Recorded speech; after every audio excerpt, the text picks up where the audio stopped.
2016 has been a volatile year for the alumina price. Chinese smelting cuts last December on the grounds of supply-side reform resulted in alumina demand dropping, with around 10 to 12 million tonne per annum of alumina supply affected.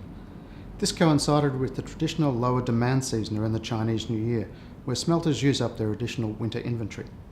These factors combined for 2016 to open with alumina at a low of US $200 per tonne, a price which had not been approached since 2009.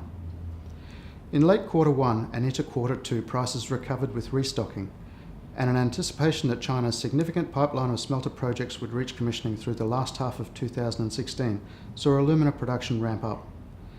AME have seen that smelter supply-side discipline has held, and most large new projects anticipated have not reached production in the year. The growth in alumina refinery output without a subsequent rise in demand saw the price fade through the September quarter, even though smaller smelting restarts were occurring.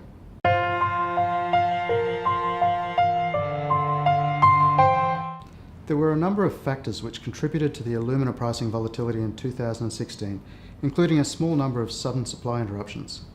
Severe rains in some southern Chinese provinces affected refinery production at some sites, with Hennan's Xinxian refinery, for example, forced to curtail production for a period. A further refinery in Henan province also shut down temporarily after its residue storage dam failed. The rains also affected rail transportation over an extended period. When transportation recovered, priority was given to coal transport, limiting alumina deliveries. Also in China, the introduction of a strict transportation policy on truck loading affected transportation for a time, contributing to regional supply shortages.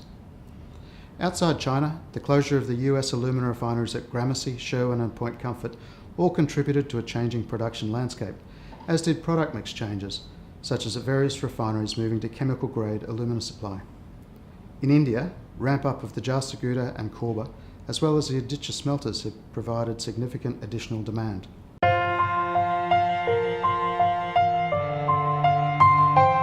Towards the end of 2016, we are again seeing the seasonal impact from inventory building into Chinese winter occurring for the northerly smelters. Added to this is the question on whether, in December, the year-old agreement on Chinese supply discipline will hold. If it doesn't, a large number of smelting projects awaiting startup could boost short-term demand through alumina inventory build and longer-term demand through use. We could see a scenario where significant new smelting production begins operation in the early part of 2017, at a similar time as restocking generally occurs after winter and Chinese New Year.